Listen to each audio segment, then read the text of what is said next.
আসসালামু আলাইকুম প্রিয় দর্শক, সকলকে আমন্ত্রণ জানাচ্ছি আজ সোমবার 21শে জুলাই 2025-এর খুবই গুরুত্বপূর্ণ ঝড় বৃষ্টি, নিম্নচাপ, লঘুচাপ ও ঘূর্ণিঝড়ের খুবই গুরুত্বপূর্ণ আবহাওয়ার খবরে দেশের দিকে আবারও ধেয়ে আসছে শক্তিশালী গভীর নিম্নচাপ। আগামী 48 ঘন্টার মধ্যেই সারা দেশেই আবারও বৃদ্ধি পেতে শুরু করে দিতে পারে ভারী থেকে অতি ভারী বৃষ্টিপাত। আগামী 25শে জুলাই বঙ্গোপসাগরের বুকে তৈরি হতে পারে শক্তিশালী একটি গভীর নিম্নচাপ, যা উপকূলে আঘাত এনে দেশের 8 বিভাগের 64 জেলাতে ভারী থেকে অতি ভারী বৃষ্টিপাত হওয়ার সম্ভাবনা রয়েছে। তো প্রিয় দর্শক, বিস্তারিত আপডেট থাকছে আজকের এই ভিডিওটিতে। অবশ্যই ভিডিওটি শেষ পর্যন্ত দেখুন। কে কোন জেলা থেকে দেখছেন কমেন্ট করে জানিয়ে দিন। প্রতিনিয়ত আবহাওয়ার খবর পেতে আমাদের ইউটিউব চ্যানেলটিকে সাবস্ক্রাইব করে রাখুন।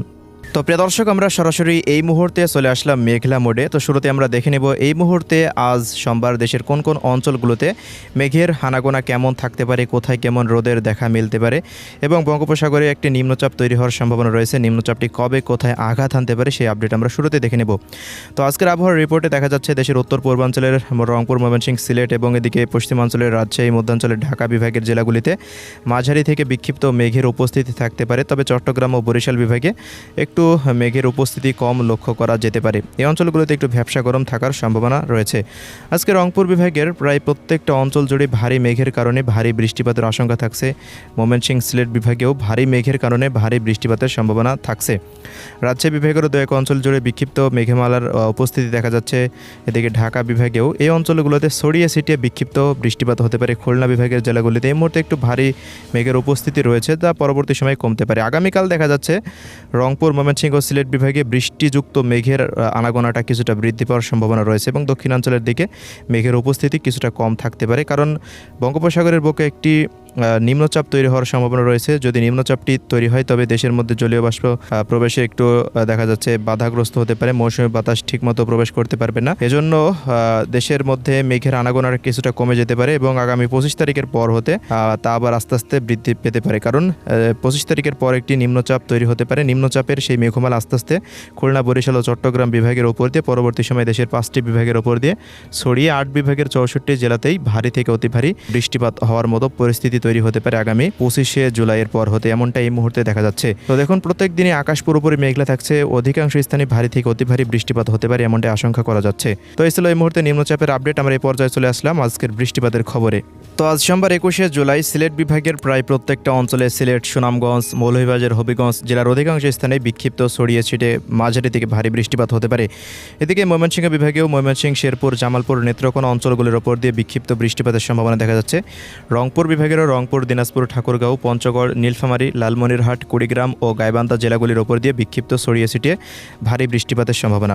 এদিকে রাজশাহী বিভাগের রাজশাহী, চাঁপাইনবাবগঞ্জ, নওগাঁ, জয়পুরহাট, বগুড়া, সিংড়া, নাটোর, সিরাজগঞ্জ, পাবনা অঞ্চলগুলির ওপর দিয়ে বিক্ষিপ্ত মানের বৃষ্টিপাত হতে পারে। দু এক গ্রাম অঞ্চলে একটানা ভারী বৃষ্টিপাতের কোনো আশঙ্কা নেই রাজশাহী বিভাগে। পাশাপাশি রাজশাহী বিভাগের জেলাগুলির ওপর দিয়ে ভ্যাপসা গরম থাকার সম্ভাবনা থাকছে আজকে সারাদিন। এদিকে ঢাকার আবহাওয়ার রিপোর্টে দেখা যাচ্ছে ঢাকা, ধামরাই, নরসিংদী, কাপাসিয়া, কটিয়াদি, কিশোরগঞ্জ, এদিকে ভালুকা, টাঙ্গাইল, গাজীপুর, মানিকগঞ্জ জেলা এবং শিবালয়, রাজবাড়ী, এরপর দোহার এই অঞ্চলগুলোতে দেখা যাচ্ছে 10-15 মিলিমিটার পর্যন্ত বৃষ্টিপাত হতে পারে। দেখি মকসেদপুর, শরীয়তপুর, মাদারীপুর, গোপালগঞ্জ, মুন্সিগঞ্জ, টঙ্গিপাড়া, গৌরনদী এই অঞ্চলগুলোতেও দেখা যাচ্ছে 10 থেকে 20 মিলিমিটার পর্যন্ত বৃষ্টিপাত হতে পারে ছড়িয়ে ছিটিয়ে। তবে একটানা কোনো বৃষ্টিপাতের আশঙ্কা নেই ঢাকাতে আজকে। এদিকে খুলনা বিভাগের দেখা যাচ্ছে কুষ্টিয়া, মেহেরপুর, চুয়াডাঙ্গা, ঝিনাইদহ, মাগুরা, শৈলকুপা, যশোর, নড়াইল, অভয়নগর থেকে শুরু করে খুলনা, বাগেরহাট, সাতক্ষীরা, মোংলা, শ্যামনগর, বরিশাল বিভাগের বরিশাল, পিরোজপুর, ঝালকাঠি, বরগুনা, পটুয়াখালী, ভোলা এবং এদিকে চট্টগ্রাম বিভাগের দু এক অঞ্চল ব্যতীত এদিকে পাহাড়ি অঞ্চলগুলোতে বিক্ষিপ্ত ছড়িয়ে ছিটিয়ে বৃষ্টিপাত হওয়ার সম্ভাবনা রয়েছে এই বিভাগগুলিতে। তো প্রিয় দর্শক, আমরা যদি পরবর্তী 24 ঘন্টার আবহাওয়ার রিপোর্ট দেখি, তো পরবর্তী 24 ঘন্টাতে ভারতের পশ্চিমবঙ্গের প্রায় অধিকাংশ জেলাতেই মাঝারি মানের বিক্ষিপ্ত বৃষ্টিপাতের সম্ভাবনা রয়েছে। বাংলাদেশে একটু বৃষ্টিপাতের সম্ভাবনা কম রয়েছে খুলনা, বরিশাল এবং চট্টগ্রাম বিভাগে। তবে ঢাকা বিভাগ হতে অন্যান্য বিভাগগুলোতে ভারী বৃষ্টিপাত হতে পারে। এদিকে দেখা যাচ্ছে ভারতের পশ্চিমবঙ্গের মালদা, উত্তর ও দক্ষিণ দিনাজপুর, দার্জিলিং, জলপাইগুড়ি, আলিপুরদুয়ার, কোচবিহার, কালিম্পংয়ে ভারী থেকে অতি ভারী বৃষ্টিপাত হওয়ার সম্ভাবনা রয়েছে। এদিকে আসাম, মেঘালয় এবং চেরাপুঞ্জি অঞ্চলগুলোতেও দেখা যাচ্ছে প্রায় 70 থেকে 80 মিলিমিটার পর্যন্ত বৃষ্টিপাত হতে পারে। ত্রিপুরা রাজ্যের আমবাসা, আগারতলা, আরামপুর, আইজল, শিলচর, কোলাইসব অঞ্চলগুলোতেও ভারী থেকে অতি ভারী বৃষ্টিপাতের সম্ভাবনা রয়েছে পরবর্তী 24 ঘন্টার মধ্যে।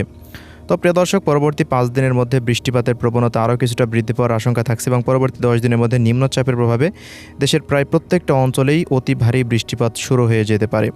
তো আগামী 25শে জুলাই দেখুন বঙ্গোপসাগর উত্তাল হয়ে যেতে শুরু করে দিতে পারে, প্রায় 80 কিলোমিটার পর্যন্ত তীব্র ঝড়ো বাতাস বয়ে যেতে পারে এবং 25 তারিখে উপকূলে নিম্নচাপ আঘাত হানার সম্ভাবনা দেখা যাচ্ছে। তো এই ছিল আজকের সংক্ষিপ্ত আবহাওয়ার রিপোর্ট। পরবর্তীতে আপডেট আবারও জানিয়ে দেওয়া হবে। আল্লাহ হাফেজ।